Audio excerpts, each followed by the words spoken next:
Hello hi ନମସ୍କାର। ଆଜିର ଆଉ ଏକ ଭିଡିଓକୁ କଟକ ସିଏସି ର ସ୍ୱାଗତ। ତ ଆଜି ଦେଖିବା ରାଜ୍ୟ ସରକାରଙ୍କ ଦ୍ୱାରା ଯୋଉ ହ୍ୟାଣ୍ଡିକ୍ୟାପ୍ଟ ଆଉ ଜଣେ ଯଦି ଭଲ ଲୋକ ଯଦି ଜଣେ ହ୍ୟାଣ୍ଡିକ୍ୟାପ୍ଟ ପର୍ସନ କୁ ଯଦି ମ୍ୟାରେଜ କରୁଛନ୍ତି ତା ପାଇଁ ଯୋଉ ରହିଛି ଯୋଉ ସହାୟତା ରାଶି ସେଇ ବିଷୟରେ ଡିସ୍କସନ କରିବା। ଆଉ ସହାୟତା ରାଶିର 2.5 ଲକ୍ଷ ଟଙ୍କା ଯାଏ ରହିଛି। ତ ଚାଲନ୍ତୁ ଆଜି ତା ଉପରେ ଡିସ୍କସନ କରିବା। ତ ପ୍ରଥମେ ଆପଣ ଯଦି ଗୋଟେ ହ୍ୟାଣ୍ଡିକ୍ୟାପ୍ଟ ପର୍ସନ ଯଦି ଗୋଟେ ଭଲ ଲୋକକୁ ଯଦି ମ୍ୟାରେଜ କରୁଛନ୍ତି ତାହେଲେ ପ୍ରଥମେ ଆପଣଙ୍କୁ ରେଜିଷ୍ଟ୍ରି ମ୍ୟାରେଜ କରିବାକୁ ପଡିବ। ରେଜିଷ୍ଟ୍ରି ମ୍ୟାରେଜ କରିସାରିଲା ପରେ ମ୍ୟାରେଜ ସାର୍ଟିଫିକେଟକୁ ରଖିବାକୁ ପଡିବ। ମ୍ୟାରେଜ ସାର୍ଟିଫିକେଟକୁ ନେଇ ତାପରେ ୟା ଉପରେ ଆପ୍ଲାଏ କରିବାକୁ ଯିବେ। ଏସଏସ୍ ଆପ୍ଲାଏ କରିବାର ୱେବସାଇଟ ହେଲା SSPED। ଚାଲନ୍ତୁ ଆପ୍ଲାଏ କରିକି ଗୋଟେ ଦେଖେଇ ଦଉଛି। ଆପ୍ଲାଏ କରିବାର ପ୍ରୋସେସ ଟା ଦେଖେଇ ଦଉଛି। ଏଯାଏଁ ମୋ ପାଖକୁ କେହି ଆପ୍ଲାଏ କରିବାକୁ ଆସିନାହାନ୍ତି, ନହେଲେ ଲାଇଭ ପ୍ରୋସେସ ବି ଦେଖେଇ ଦେଇଥାନ୍ତି।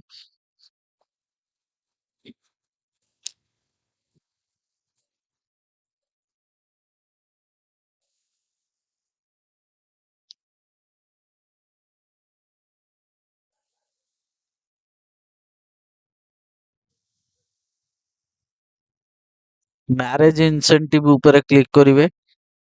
ତାପରେ ଆପ୍ଲିକେସନ ଫର ମ୍ୟାରେଜ ଇନସେଣ୍ଟିଭ। ତାପରେ ଏଇଠି ଦେଖନ୍ତୁ, ପ୍ରଥମେ ଆପଣ ସ୍ୱାମୀ ଦିବ୍ୟାଙ୍ଗ ହେଇଥାନ୍ତୁ କିମ୍ବା ସ୍ତ୍ରୀ ଦିବ୍ୟାଙ୍ଗ ହେଇଥାନ୍ତୁ, ଯିଏ ବି ଦିବ୍ୟାଙ୍ଗ ହେଇଥିବେ ତାଙ୍କର ଏଠାରେ ଡିଟେଲ ଟି ଦେବେ। ପ୍ରଥମେ ତାଙ୍କର ଫୁଲ ନେମ୍ ଦେବେ, ତାପରେ ଜେଣ୍ଡର ଦେବେ, ତାପରେ ନେଚର ଅଫ ଡିଜାବିଲିଟି। ଏଠି ସବୁ ପ୍ରକାରର ଡିଜାବିଲିଟି ଦେଇଛନ୍ତି, ଦେଇଛି। ତ ତା ଭିତରୁ ଆପଣଙ୍କର କୋଉଟା ସେଇଟା ଆପଣ ଚୁଜ କରିବେ। ତାପରେ ଆପଣଙ୍କର ପାସପୋର୍ଟ ସାଇଜ ଫଟୋ ଗୋଟେ ଅପଲୋଡ କରିବେ। ତାପରେ ଆପଣଙ୍କର ବାପାଙ୍କ ନାଁ, date of birth, age at time of marriage, ମାନେ ମ୍ୟାରେଜ ଟାଇମରେ ଆପଣଙ୍କୁ କେତେ ବୟସ ହେଇଥିଲା ସେଇଟା ଏଠାରେ ଦେବେ।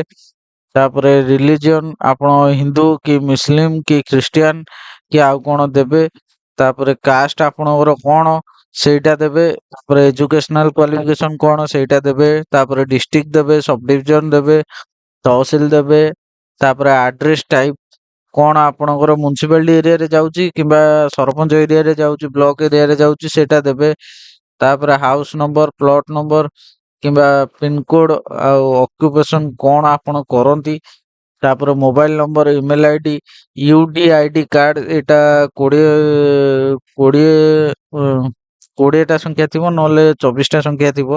UDID କାର୍ଡ ନମ୍ବର ମାନେ ଆପଣଙ୍କର ଯୋଉ ବିକଳାଙ୍ଗର ପ୍ରମାଣ ପତ୍ର, ମାନେ ଦିବ୍ୟାଙ୍ଗ ବୋଲି ଆପଣ ଯୋଉ ପ୍ରମାଣ ପତ୍ରଟି ଆପଣଙ୍କୁ ଯୋଉ ମିଳିଥିବ ସେ ପ୍ରମାଣ ପତ୍ର ନମ୍ବରଟି ଏଠାରେ ଦେବେ। ତାପରେ ଆଧାର ନମ୍ବର ଡିଜେବଲ ପର୍ସନ, ମାନେ ଆପଣଙ୍କର ଯିଏ ହ୍ୟାଣ୍ଡିକ୍ୟାପ୍ଟ ରହୁଛନ୍ତି ତାଙ୍କର ଏଠାରେ ଆଧାର ନମ୍ବରଟି ଦେବେ। ଡିଟେଲ୍ସ ଅଫ ଦି ପର୍ସନ, ମାନେ ଯେଉଁ ଲୋକଟି ଭଲ ଥିବ, ଧର ସ୍ୱାମୀ ଯଦି ଭଲ ଥିବ ତାହେଲେ ସ୍ୱାମୀଙ୍କର ତଳେ ଫିଲଅପ ହବ, କିମ୍ବା ସ୍ତ୍ରୀ ଯଦି ଭଲ ଥିବ ସ୍ତ୍ରୀଙ୍କର ଏଠି ଫିଲଅପ ହବ। ତ ପ୍ରଥମେ ଫୁଲ ନେମ୍ ଦେବେ, ତାପରେ ଜେଣ୍ଡର ଦେବେ, ତାପରେ ବାପାଙ୍କ ନାଁ ଦେବେ, ତାପରେ ଫଟୋ ଦେବେ, ତାପରେ ଡେଟ୍ ଅଫ ବାର୍ଥ ଦେବେ, age of time of marriage, ମାନେ ମ୍ୟାରେଜ ଟାଇମ ରେ ତାଙ୍କୁ ଏଜ କେତେ ଅଛି ସେଇଟା ଦେବେ। ତାପରେ ରିଲିଜନ, ଆପଣ ହିନ୍ଦୁ କି ମୁସଲିମ କି କଣ ସେଇଟା ଦେବେ। ତାପରେ ଆପଣଙ୍କର କାଷ୍ଟ ଦେବେ। ତାପରେ ଏଜୁକେଶନାଲ କ୍ୱାଲିଫିକେସନ ଟି କଣ ରହୁଛି ଆପଣଙ୍କର ସେଇଟା ଦେବେ। ତାପରେ ଆପଣଙ୍କର ତହସିଲ କଣ, ଡିଷ୍ଟ୍ରିକ୍ଟ କଣ, ସବ ଡିଭିଜନ କଣ, ଆଡ୍ରେସ ଟାଇପ ଆପଣଙ୍କର ବି ସେଇଟା ଦେବେ, ମ୍ୟୁନିସିପାଲିଟି ଏରିଆ କିମ୍ବା ବ୍ଲକ ଏରିଆ।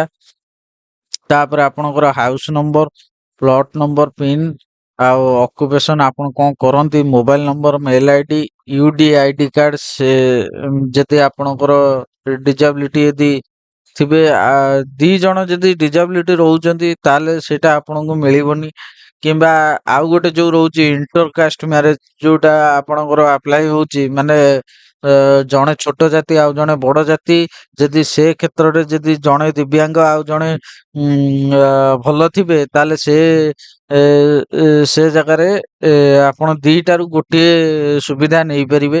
ଆଇଦର ଏଇଟା ଆପ୍ଲାଏ କରିପାରିବେ, ନହେଲେ ଇଣ୍ଟରକାଷ୍ଟ ମ୍ୟାରେଜ ଟିକୁ ଆପ୍ଲାଏ କରିକି ବେନିଫିଟ ଟା ପାଇପାରିବେ। ଆଉ ବାକି ରହିଲା ଏଠାରେ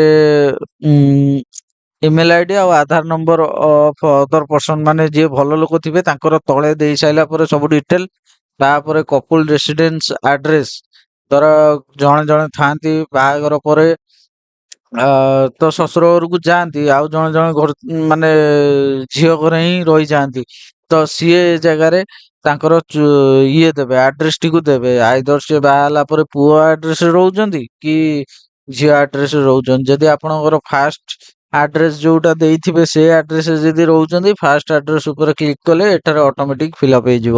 କି ଯଦି ଆପଣ ସେକେଣ୍ଡ ଆଡ୍ରେସରେ ଯଦି ରହୁଛନ୍ତି, ସେକେଣ୍ଡ ଆଡ୍ରେସ ଟିକୁ ଯଦି ଏଠି ଚୁଜ କରିବେ ତ ଅଟୋମେଟିକ ଏଠି ସେକେଣ୍ଡ ଆଡ୍ରେସ ପଳେଇ ଆସିବ। ତ ପ୍ଲେସ୍ ଅଫ ମ୍ୟାରେଜ, ଆପଣ କୋଉ ଜାଗାରେ ମ୍ୟାରେଜ କଲେ ସେ ସେଇଟା ଦେବେ। ଧର ଯଦି ମନ୍ଦିରରେ କରିଥିବେ ମନ୍ଦିର ଆଡ୍ରେସ ଦେବେ, କିମ୍ବା କୋଉଠି ଯଦି ରେଜିଷ୍ଟ୍ରି ମ୍ୟାରେଜ ଯଦି କରିଥିବେ କୋଉ କୋର୍ଟରେ କଲେ ସେଇଟା ଦେବେ। ତାପରେ disability certificate issued by district medical board as notified by the government, ଏଟା ୟା ଉପରେ ୟେସ୍ କରି ଆପଣଙ୍କର disability certificate କୁ ଏଠାରେ ଅପଲୋଡ କରିବେ। Marriage registration certificate issued by the competent registration authority of marriage, ଏଠାରେ କ୍ଲିକ କରି ଆପଣଙ୍କର ଯୋଉଠି କୋର୍ଟ ମ୍ୟାରେଜ ହେଇଥିବ ସେ ଇଏଟା ଦେବେ, ମ୍ୟାରେଜ ସାର୍ଟିଫିକେଟ ଟିକୁ ଦେବେ। ରେସିଡେନ୍ସିଆଲ ସାର୍ଟିଫିକେଟ ଦି ଜଣର ରେସିଡେନ୍ସିଆଲ ସାର୍ଟିଫିକେଟ ଆପଣଙ୍କର ସ୍କାନ କରି ଅପଲୋଡ ଏଠି ହବ। ଅପଲୋଡ କରି ସାରିଲା ପରେ ସିଗ୍ନେଚର ହଉଛି ଦ ଡିଜାବିଲିଟି, ଏଠି ଦିବ୍ୟାଙ୍ଗ ଯିଏ ଥିବେ ତାଙ୍କର ସିଗ୍ନେଚର ଟିକୁ ଅପଲୋଡ କରିବେ। ଏଠାରେ ସିଗ୍ନେଚର ଅଫ ଦ ପର୍ସନ, ଯିଏ ଭଲ ଲୋକ ଥିବ ତାଙ୍କର ଏଠାରେ ସିଗ୍ନେଚର ଟିକୁ ଅପଲୋଡ କରିବେ। ଅପଲୋଡ କରିସାରିଲା ପରେ ସବମିଟ ମାରି ସାରିଲା ପରେ ଆପଣଙ୍କୁ ଗୋଟେ ଟ୍ରାକିଂ ନମ୍ବର ମିଳିବ। ସେ ଟ୍ରାକିଂ ନମ୍ବରଟିକୁ ଆପଣ ରଖିଥିବେ। ଆପଣ ଦରକାର ପଡ଼ିଲେ ପରେ ମଧ୍ୟ ଟ୍ରାକ୍ କରି ଆପଣ ଦେଖିପାରିବେ ଆପଣଙ୍କର କେମିତି ମାନେ କୋଉ ଜାଗାରେ ରହିଲା ଆପ୍ଲିକେସନଟି। ତ ପ୍ରଥମେ ଆଉ ଗୋଟେ କଥା କହିବାକୁ ଚାହୁଁଛି, ଏଇ ୟା ପାଇଁ ଏଇଟା ଆପ୍ଲାଏ କରିବାକୁ ହେଲେ ପ୍ରଥମେ ଆଗେ ଯୋଉ ସ୍ୱାମୀ ସ୍ତ୍ରୀ ଯିଏ ମ୍ୟାରେଜ କରିଥିବେ ତାଙ୍କ ନାଁରେ ଆଗେ ଗୋଟେ ଜଏଣ୍ଟ ଆକାଉଣ୍ଟ ହେଇଥିବା ଦରକାର। ତାପରେ ଆପଣଙ୍କର ଏଇ ଯୋଉ 2.5 ଲକ୍ଷ ଟଙ୍କାଟି ଯୋଉ ମିଳିବ ମ୍ୟାରେଜ ର ଇଏ ବେଳେ, ତ ପ୍ରଥମେ 6 ମାସ ଗଲେ 10% ଉଠେଇ ପାରିବେ, ପୁଣି ଦେନ୍ 6 ମାସ ଗଲେ 10% ଉଠେଇ ପାରିବେ। ତାପରେ ଆପଣ ଆଉ ବାକି ରହିଲା, ଆଉ ଯାହା ରହିଲା ଆପଣ 3 ବର୍ଷ ପରେ ଯାଇ ଉଠେଇ ପାରିବେ। ଆଉ ଏଥିରେ ପୁଅକୁ 21, ଝିଅକୁ 18 ହୋଇଥିବା ନିହାତି ଆବଶ୍ୟକ। ଆଉ ରେସିଡେନ୍ସ ସାର୍ଟିଫିକେଟ ଟା ମୋଷ୍ଟଲି ଦରକାର। ଆଉ ଅ, ଅ, ଜଣେ ଦିବ୍ୟାଙ୍ଗ ଯଦି ଆପଣ 40% ରୁ ଯଦି ଏବଭ ଅଛନ୍ତି ତାହେଲେ ଏ କ୍ଷେତ୍ରରେ ଆପଣ ଆପ୍ଲାଏ କରିପାରିବେ। ତାପରେ ଆପଣ ଯଦି